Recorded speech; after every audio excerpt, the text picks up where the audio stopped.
Hi friends, నేను మీ Mounika. Welcome to the Mounika Telugu blogs. Friends, ఈరోజు ఎంతో రుచికరమైన మడత కాజాలని ఎలా ప్రిపేర్ చేసుకుందామో చూద్దామా ఫ్రెండ్స్. ముందుగా మడత కాజాలకి ఒక కప్పు మైదా పిండిని తీసుకొని ఇలా జల్లి వేసుకోవాలి. చూడండి, వీడియోలో చూపించినట్టు ఇలా మొత్తం జల్లి వేసుకోవాలి.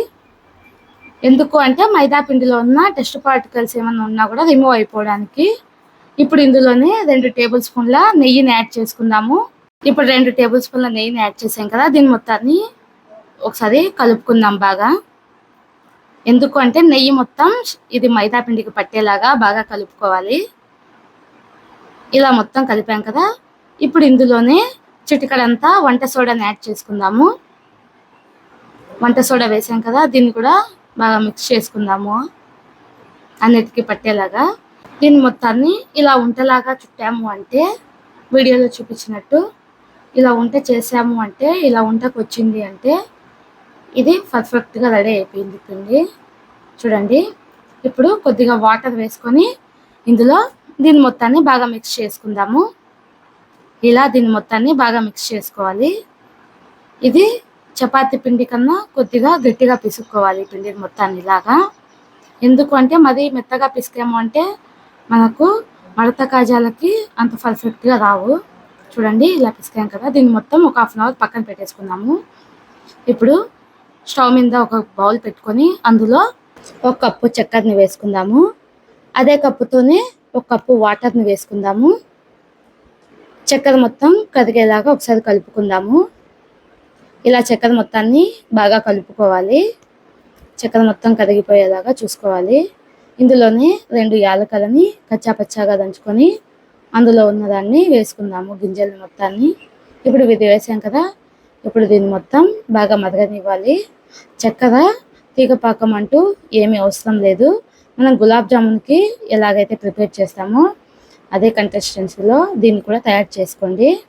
చూడండి, వీడియోలో చూపించినట్టు ఇలా ఒకసారి అనేసి చూపిస్తాను. చూడండి, ఇలా అన్నాము అంటే మన చేతికి కొద్దిగా జిగటగా తగిలింది అంటే చాలు.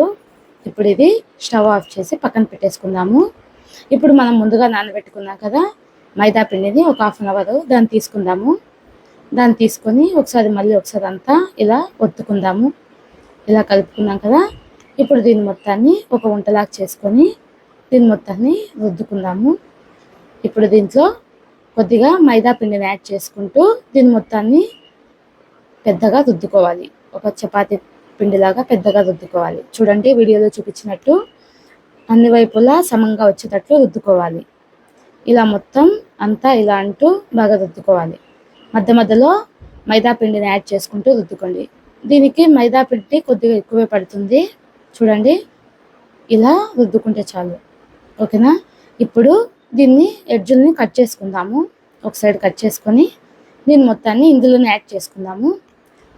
దీని మొత్తాన్ని మధ్యలోనే యాడ్ చేసేద్దాము. చూడండి, ఇలా మధ్యలో యాడ్ చేసుకున్నాం కదా, ఇప్పుడు కొద్దిగా ఎడ్జులకు వాటర్ అంటించేసి ఒక సైడు ఇలా మొత్తం అంతా వాటర్ అంటించేసుకోవాలి. వాటర్ అంటించేసుకొని దీని మొత్తాన్ని ఇలా చిన్నగా ఒక సైడు ఒత్తుకోవాలి. ఇలా మొత్తం చుట్టుకోవాలి. ఇప్పుడు కొద్దిగా మైదా వేసుకొని దీన్ని మొత్తాన్ని ఒక రోల్ లాగా చుట్టుకుందాము.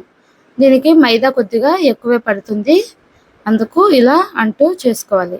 మైదా పిండిని ఇలా వేసుకుంటూ ఇలా అంటూ ఇలా చుట్టుకోవాలి. మొత్తం ఇలాగే చుట్టేసుకుందాము. చూడండి, ఇప్పుడు మళ్ళీ నేను మైదాని వేసుకొని మళ్ళీ చుట్టుకుంటాను. ఇలా అన్నిటినీ ఇలాగే చుట్టుకోవాలి. ఇప్పుడు మళ్ళీ ఎడ్జ్లో కొద్దిగా వాటర్ అప్లై చేసుకొని దీన్ని కూడా బాగా నీట్గా చుట్టుకుందాము. చూడండి, వాటర్ అప్లై చేశాను కదా, ఇప్పుడు దీన్ని మొత్తం ఇలా ప్రెస్ చేస్తూ, మరి ఎక్కువగా ఒత్తకండి, లైట్గా అట్లా ప్రెస్ చేస్తూ దీని మొత్తాన్ని ఇలా ఒత్తుకోండి. ఇప్పుడు దీని మొత్తాన్ని ఒకసారి ఇలా రౌండ్గా తిప్పుదాము. ఇప్పుడు దీన్ని ఎడ్జులను కట్ చేద్దాము. చూడండి, ఎడ్జుల్ని కట్ చేద్దాము. ఇక్కడ కొద్దిగా ఎత్తు తగ్గుంది కదా, దాన్ని కట్ చేస్తున్నాను. అటు సైడ్ కూడా అలాగే కట్ చేసి తీసుకున్నాను.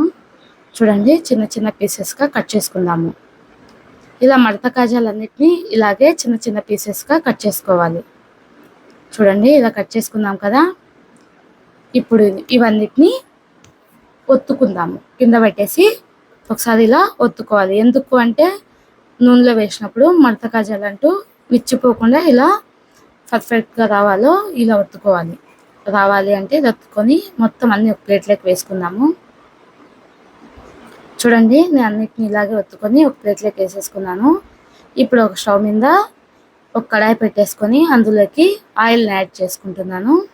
ఆయిల్ వేసాను. ఈ ఆయిల్ ఎక్కువ హీట్ అవసరం లేదు.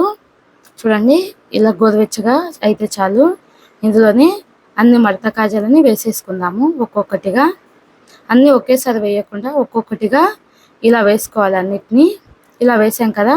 చూడండి, ఇవి మొత్తం కాగిన తర్వాత ఇవే పైకి వస్తాయి. ఇలా మొత్తం కాగాయి అంటే ఇలా ఒక్కొక్కటిగా పొంగుతున్నాయి కదా, అలా అన్నీ పొంగుతాయి. చూడండి, వీడియోలో చూపించినట్టు మీకు అన్నీ పైకి వస్తున్నాయి కదా.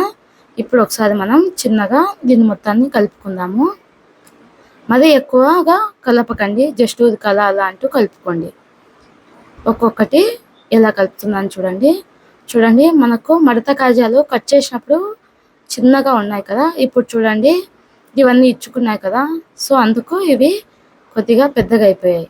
ఇలాగే మనం అన్నిటినీ రెడ్ కలర్లోకి వేయించుకుందాము. చూడండి, సన్న మంటలోనే ఇవన్నీ వేయించుకోవాలి.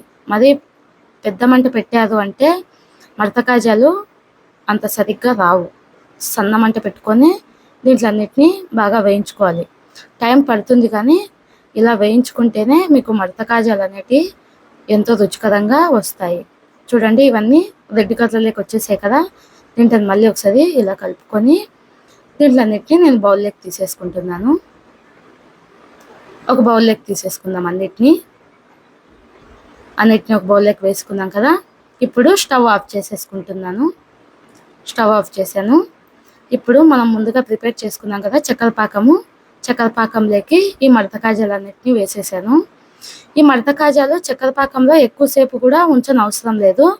జస్ట్ దీంట్లో అన్నిటికీ పాకం కలిసేలాగా ఇలా ఒకసారి అన్నిటినీ కలుపుకొని మనం ఒక ప్లేట్లోకి తీసేసుకుందాము. చూడండి, అన్నిటిని ఒక ప్లేట్లోకి వేసేసుకుంటున్నాను. మరీ ఎక్కువసేపు పెట్టారంటే మడత కాజాలు క్రిస్పీగా అనేది ఉండవు, మెత్తగా అయిపోతాయి. మీకు కొద్దిగా మడత కాజాలు ఇలా చేస్తేనే బాగుంటాయి. మెత్తగా ఉంటే అంత టేస్ట్ అనిపించవు.